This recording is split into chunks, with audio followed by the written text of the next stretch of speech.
Lok Sabha speaker और BJP सांसद ओम बिरला की बेटी अंजलि बिरला के लिए दिल्ली हाईकोर्ट से राहत की खबर आई है। दरअसल दिल्ली हाईकोर्ट ने सोशल मीडिया पर उन पोस्ट को हटाने का आदेश दिया है जिनमें आरोप लगाया गया है कि ओम बिरला की बेटी अंजलि बिरला ने अपने पिता के प्रभाव के कारण अपने पहले ही प्रयास में यूपीएससी एग्जाम क्लियर कर लिया। बार एंड बेंच के मुताबिक इससे पहले अंजलि बिरला ने दिल्ली हाईकोर्ट में मानहानि का केस दायर किया था, जिसमें उन्होंने ये मांग की थी कि सोशल मीडिया से उन तमाम पोस्ट को डिलीट किया जाए जिसमें ये आरोप लगाया गया था कि उन्होंने अपने पिता के प्रभावशाली होने की वजह से यूपीएससी पास की है। वहीं अब दिल्ली हाईकोर्ट के जस्टिस नवीन चावला ने एक्स और गूगल को 24 घंटे में ऐसी पोस्ट हटाने का निर्देश दिया है, जिसमें दावा किया गया है। बता दें कि सोशल मीडिया पोस्ट में यह दावा किया गया था कि अंजलि बिरला अपने पिता व कोटा से सांसद और लोकसभा अध्यक्ष ओम बिरला के प्रभाव के चलते आईएएस अधिकारी बनी हैं। लोकसभा अध्यक्ष के रूप में ओम बिरला का चुनाव और नीट पेपर लीक विवाद सामने आने के बाद सोशल मीडिया के अलग अलग प्लेटफॉर्म्स पर इस तरह के पोस्ट तेजी से वायरल होने लग गए थे। गौरतलब है कि अंजलि बिरला आईएएस अधिकारी नहीं बल्कि आईआरपीएस अधिकारी हैं। अंजलि बिरला ने साल 2019 में यूपीएससी का एग्जाम दिया था और अप्रैल 2021 में उन्होंने कमीशन ज्वाइन किया। साल 2023 में उन्होंने अपनी ट्रेनिंग पूरी की।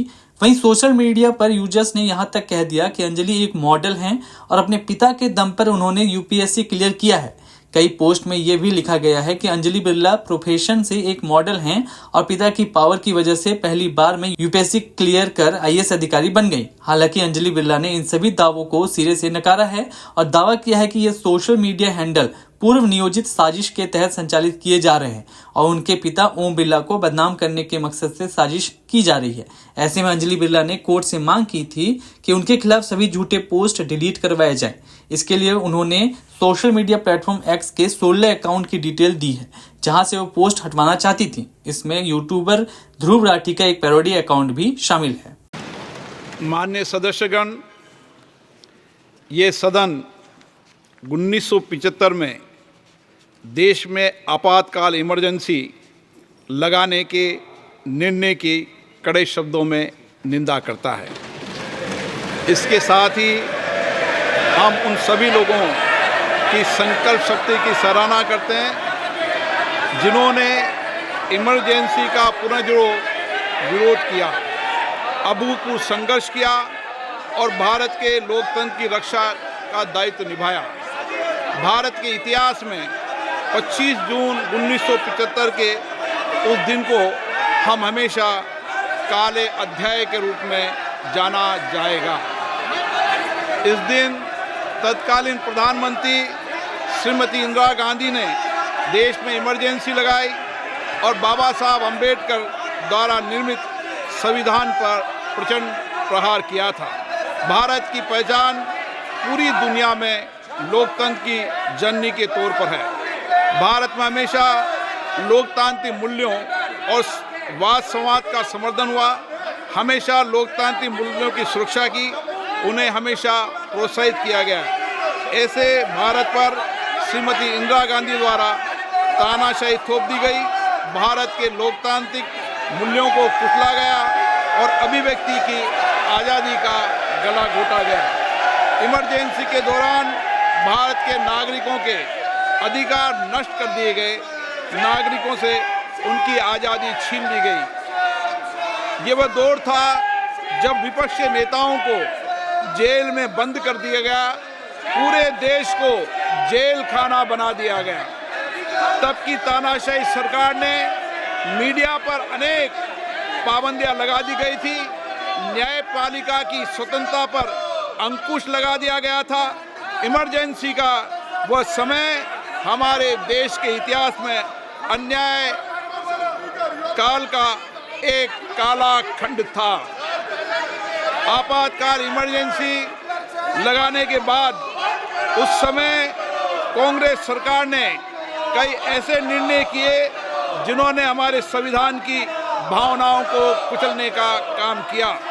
क्रूर और निर्दयी maintenance of internal secretary act Misa में बदलाव करके कांग्रेस पार्टी ये सुनिश्चित किया कि हमारी अदालतें मीसा के तहत गिरफ्तार लोगों को न्याय नहीं दे पाए। मीडिया को सच लिखने से रोकने के लिए Parliament President Production of Publication Repeal Act, Press Council Repeal Act और Prevention of Publication of Objectionable Matter Act लाए गए। इस कालखंड में संविधान में 38वां, 49वां, 40वां, 41वां, 42वां संविधान संशोधन किया गया। कांग्रेस सरकार द्वारा किए गए संशोधन का लक्ष्य था सारी शक्तियां एक व्यक्ति के पास आ जाए, न्यायपालिका पर नियंत्रण हो, संविधान के मूल सिद्धांत खत्म किए जा सके। ऐसा करके नागरिकों के अधिकारों का दमन किया गया और लोकतंत्र के सिद्धांतों पर आघात किया। इतना ही नहीं, तत्कालीन प्रधानमंत्री श्री इंदिरा गांधी ने कमिटेड ब्यूरोक्रेसी और कमिटेड जुडिशरी की बात कही, जो उनकी लोकतंत्र विरोधी रवैये का एक उदाहरण है। इमरजेंसी अपने साथी ऐसे असामाजिक और तानाशाही की भावना से भयंकर चुनौतियों को लेकर आई, जिसने गरीबी, दलित और वंचितों को तबाह कर दिया। इमरजेंसी के दौरान लोगों को कांग्रेस सरकार द्वारा जबरन थोपी गई अनिवार्य नसबंदी का, शहरों में अतिक्रमण हटाने के नाम पर मनमानी का और सरकार की कुनीतियों का प्रहार झेलना पड़ा। ये सदन उन सभी लोगों के प्रति संवेदना जताना चाहता है। 1975 से 1970 कालाखंड अपने आप में एक ऐसा कालाखंड है जो हमें संविधान के सिद्धांतों, संघीय ढांचे और न्यायिक स्वतंत्रता के महत्व को याद दिलाता है। ये कालखंड हमें याद दिलाता है कैसे उस समय हम सभी पर हमला किया गया, क्योंकि जिनकी रक्षा आवश्यक है।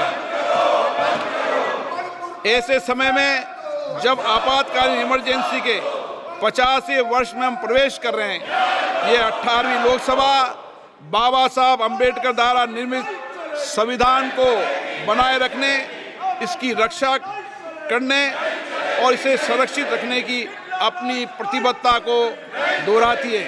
हम भारत में लोकतंत्र के सिद्धांत, देश में कानून का शासन और शक्तियों का विकेंद्रीकरण अक्षुण्ण रखने के लिए प्रतिबद्ध हैं। हम संवैधानिक संस्थाओं में भारत के लोगों की आस्था और उनके अभूतपूर्व संघर्ष, जिनके कारण इमरजेंसी का अंत हुआ और एक बार फिर संवैधानिक शासन की स्थापना हुई, उनकी सराहना करते हैं। 1975 में आज 26 जून के दिन ही देश इमरजेंसी की कूट सच्चाइयों का सामना करते हुए उठा था। 1975 में आज ही के दिन कैबिनेट ने इमरजेंसी का पोस्ट फैक्टो रेक्टिफिकेशन किया था। इस तानाशाही और असंवैधानिक निर्णय पर मोहर लगाई थी। इसलिए हमारी संसदीय प्रणाली अनगिनत बलिदानों के बाद मिली दूसरी आज़ादी के प्रति अपनी प्रतिबद्धता को दोहराने के लिए आज के प्रस्ताव किया जाना आवश्यक है। अब हम ये जानते हैं कि हमारी युवा पीढ़ी लोकतंत्र के इस काले अध्याय के बारे में जरूर जानना चाहिए। इमरजेंसी के दौरान गैर कानूनी गिरफ्तारियां, सरकारी प्रताड़ना के चलते अनगिनत लोगों को यातनाएं सहनी पड़ी थी। उनके परिवार उनको असमित कष्ट उठाना पड़ा था। इमरजेंसी ने भारत के कितने नागरिकों का जीवन तबाह कर दिया था, कितने लोगों की मृत्यु हो गई थी। इमरजेंसी के इस काले खंड में कांग्रेस की तानाशाह सरकार के हाथों अपनी जान गंवाने वाले भारत के ऐसे कर्तव्यनिष्ठ और देश में प्रेम करने वाले नागरिकों की स्मृति में हम सब 2 मिनट का मौन रखते हैं।